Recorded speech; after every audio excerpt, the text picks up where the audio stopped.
نحل میں، یہ ہم سورہ آل عمران کی اس آیت کو کھول رہے ہیں دوسری آیت کا سہارا لے کر جو سورہ نحل کی ہے.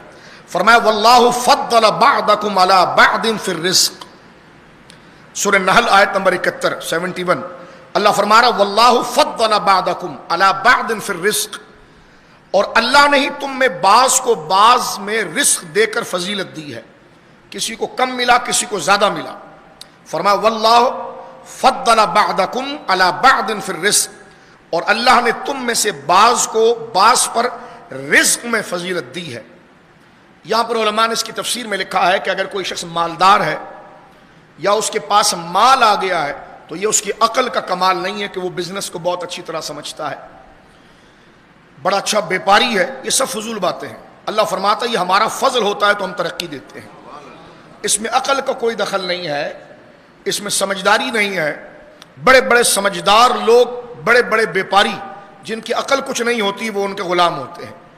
حضرت رحمان بابا رحمۃ اللہ تعالی علیہ، جن کا مزار شریف پشاور کے اندر ہے اور بہت بڑے اللہ کے ولی گزرے ہیں، ان کا ایک پشتوں کا بڑا مبارک شعر تھا کہ پشتوں میں انہوں نے بڑی ایک پیاری بات ارشاد فرمائی تھی کہ بخت غواڑا ہنر مغواڑا رحمانہ، یعنی یہ قرآن و سنت کا ترجمہ یہاں پر کیا کہ خدا سے قسمت مانگو، ہنر مت مانگو. بخت غواڑا ہنر مغواڑا رحمانہ، دا ہنر من بختور غلامانہ نوی. کہتے ایسا دیکھا گیا ہے کہ بڑے بڑے ہنر مند قسمت والوں کے غلام ہوتے ہیں، اور یقیناً یہ دیکھا گیا ہے کہ جو بیپاری یا تاجر ہوتے ہیں ان کی وہ ذہانت نہیں ہوتی جو ان کی مینیجر کی ہوتی ہے اور جو مینج سنبھالنے والے کی ہوتی ہے. تو اللہ نے یہاں فرمایا کہ واللہ فضل بعضکم علی بعض فی الرزق. کیونکہ رحمان بابا اللہ کے بہت بڑے ولی تھے، اس لیے میں نے وہ شعر یہاں پر ذکر کیا توجہ کے ساتھ. آیت نمبر 71 کا ایک حصہ بیان کیا ہے، صرف اس ایک حصے کی وضاحت کے لیے ہم سورہ زخرف کی طرف پھر آتے ہیں.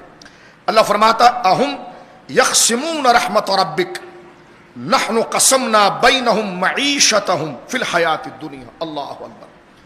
ارشاد ہے کہ کیا وہ آپ کے رب کی رحمت کو تقسیم کرتے ہیں؟ ہم نے ان کے درمیان ان کی روزی ان کی دنیاوی زندگی میں تقسیم کر دی ہے. فرمایا اسی طرح آیت شورا کے اندر، سورہ شورا کی آیت نمبر 27 میں ذکر ہوا ہے کہ وَلَوْ بَسَطَ اللَّهُ الرِّزْقَ لِعِبَادِهِ لَبَغَوْا فِي الْأَرْضِ وَلَكِنْ يُنَزِّلُ بِقَدْرِ مَا يَشَاءُ.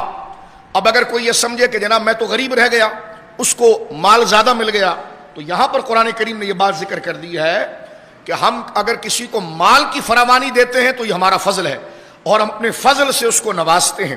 ایک بات. اب جس کو اتنا مال نہیں مل پایا، اتنی جاگیر نہیں مل پائی، تو وہ یہ کہے کہ اس کو زیادہ کیوں مل گیا، مجھے کیوں کم مل گیا.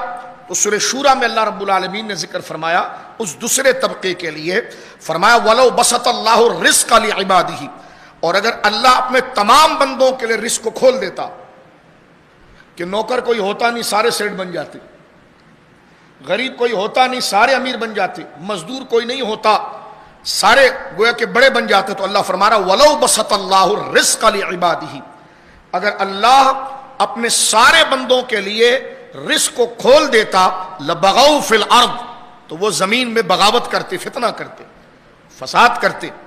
فرمایا وَلَكِنْ يُنَزِّلُ بِقَدْرِ مَا يَشَاءُ، لیکن اللہ سب کو جانتا ہے، ان کی طبیعت اور مزاج کو جانتا ہے، تو وہ جانتا ہے اپنے علم کے مطابق، تو پھر وہ جس کی جیسی حیثیت ہے اتنا رزق اس کو دیتا ہے. تو یہ بات واضح ہوگی. جس کو مال کی فراوانی کم ملی یہ اس کے لیے بہتر تھا، ورنہ وہ باغی اور فسادی ہو جاتا. لہذا وہ صبر کرے اور اجر کو پائے.